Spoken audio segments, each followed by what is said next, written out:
Jim Collison, we're live from the Heartland Developer Conference 2017. We're in our last session of the day, Thursday and Friday.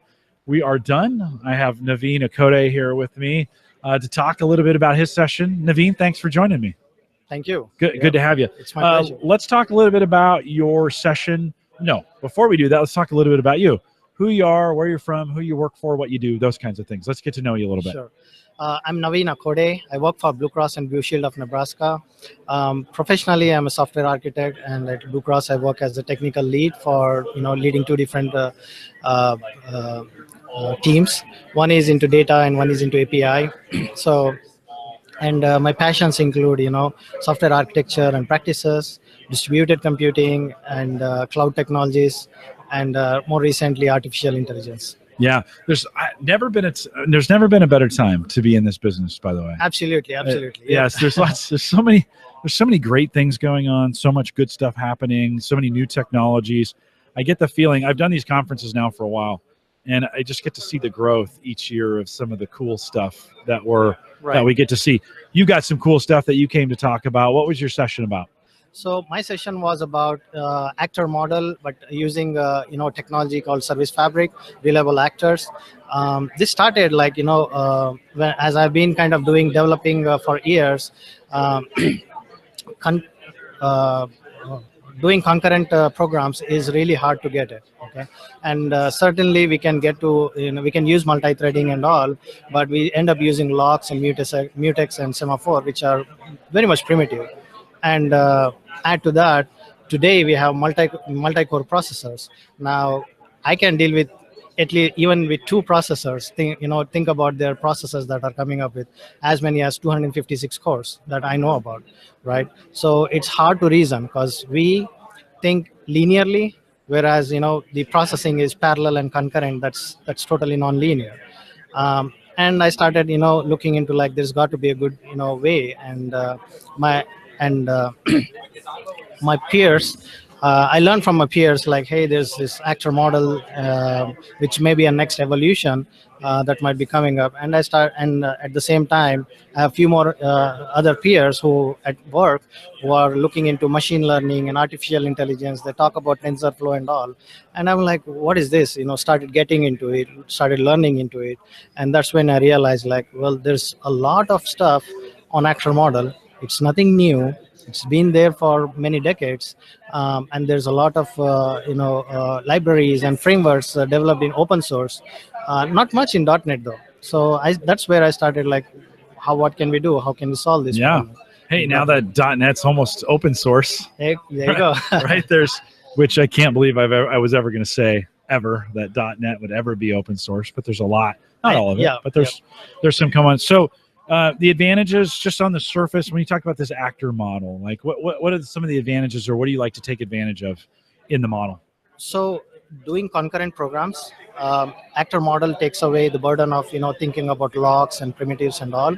You think about you design the system in terms of thinking very simple, using a very simple methodology, and then you can execute that concurrently and parallelly.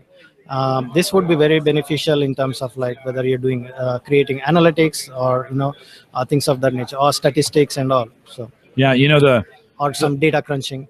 The CPU, the traditional CPU, has been good. We were happy to get to 4 cores, and now there's 8, and they're getting bigger. But the GPU today is loaded. Exactly. Right. Yeah. Does this actor model think at all about concurrent processes being done at a GPU level as opposed to just the CPU? Right, it's possible. I mean, when you think about CPU, it's more and more generalized processor, right? But whereas GPU, it's very specific thing that you want to do. Yeah. You give it to GPU, and then you can load it, and it would just do that one specific thing. Now, the smartness is in how you want to, let the data flow and how the data would be processed, right? That is where it is. And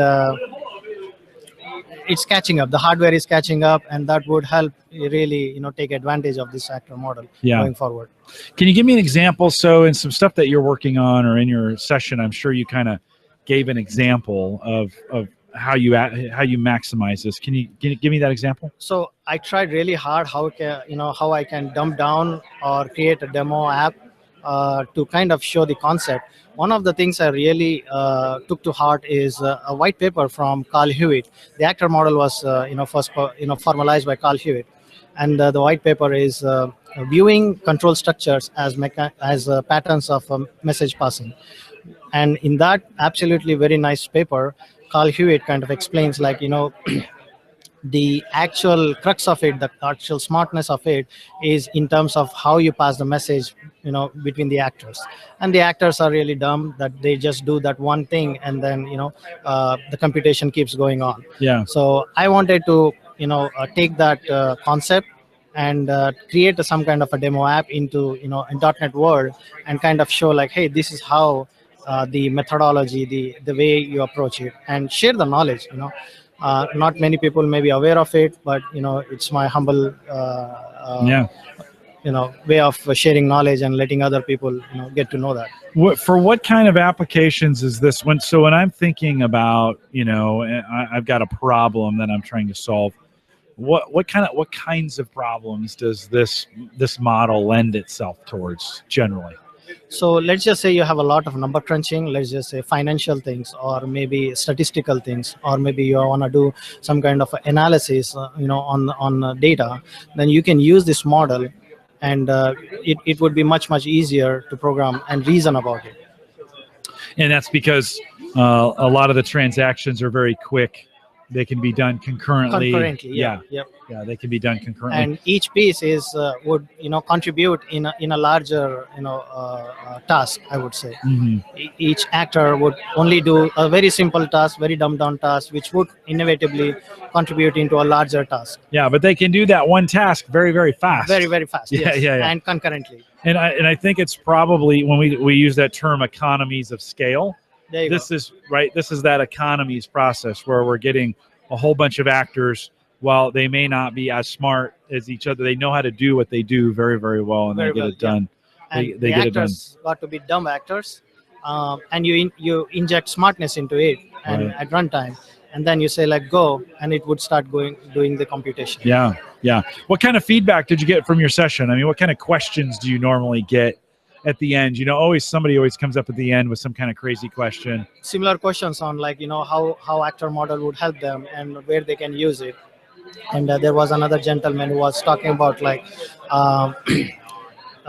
in the session I talked about the complexity of sorting in parallel, and how the complexity will decrease when doing n number of processes.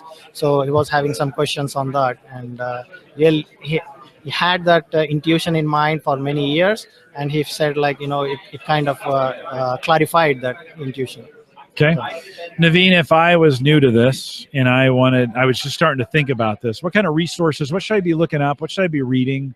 What would give me some info on this model? So the best straightforward way would be, like, start Googling for actor model, Carl Hewitt, and you'll get, the white papers from there.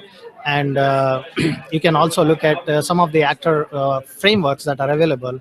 One of the open source framework is Akka. AKKA, Akka, and there's a .NET port of it called Akka.NET. Okay, so I kind of got into it, get to learn that. There's also Microsoft Research. They worked on a research project called Project Orleans. There's a very good paper that they published after working on that as well. So that also contributed into, like, learning that. When is this best? So is this a framework that I can implement from scratch? Is it best if I bring it in first thing? When do I start thinking about using something like this? I think it's best to use a framework rather than creating from scratch. Why rely on the framework as much as possible. If the framework is there, maybe take advantage of it, right, rather than creating something from scratch. Sure. Is there because it's taking advantage of multi-threaded processes, are there hardware considerations that I need to take into play if I'm gonna develop with this model? Do I need to go back to my infrastructure team and say, hey, we also need hardware as well that would be able to support that kind of high concurrency. Now the hardware is there, but it's kind of evolving and it's coming up.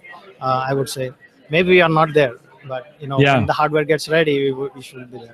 But anything where multi-core processing, like, so I may have bought some hardware that was 2-core or 4-core. If I had more cores to throw at this thing, it's going to take advantage of that. Is that right? It would, but you would really get a very good big bang for buck when you use cloud, and you scale out your machines on the cloud, and then you that's a collection of processors, right?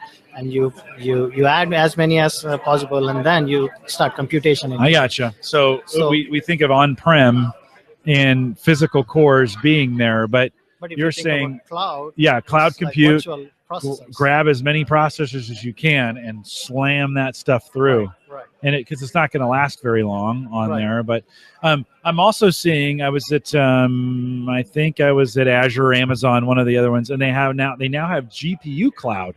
They do. Yeah. So what's happening is, like, most of the they are coming up with hardware which would allow massive amount of computation being delegated to GPUs to be worked on GPUs. That if you look at the machine learning, various things that are happening, mostly those are happening on GPUs today. Right. Yeah. Machine learning really lends itself really well to that, or vice versa. It could be the other way around. GPUs really lend themselves well to the area of machine learning and some of the computations that's happening there. I was just surprised that they'd partnered with NVIDIA to build these gigantic GPU banks. Sometimes we see those, or what I think of are mining rigs for Bitcoin, where you might have 8 GPUs stacked together. I'm sure that's not what they look like.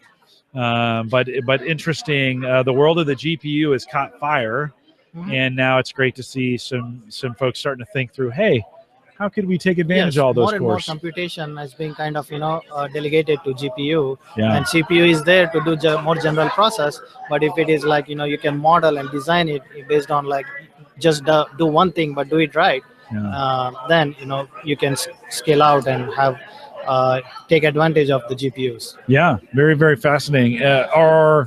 Is this a model that's getting more and more popular? Or a lot of people talking about it? Is it? There's a good momentum going on.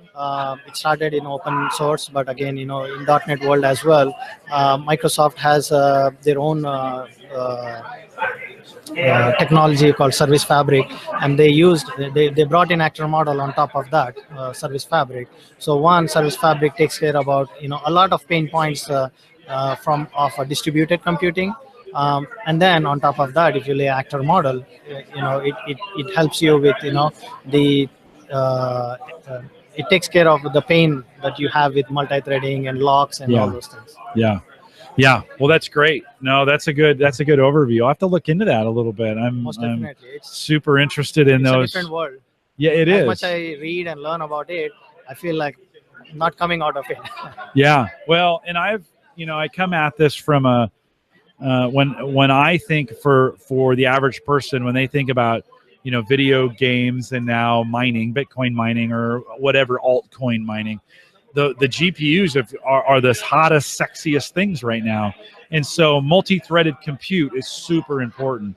And I also know in a lot of the analytics we do, we've been bound a little bit by the CPU at times. And the more data we push, the harder we got to push those things. And we do need smarter ways to get data done faster. So it's excited to hear that.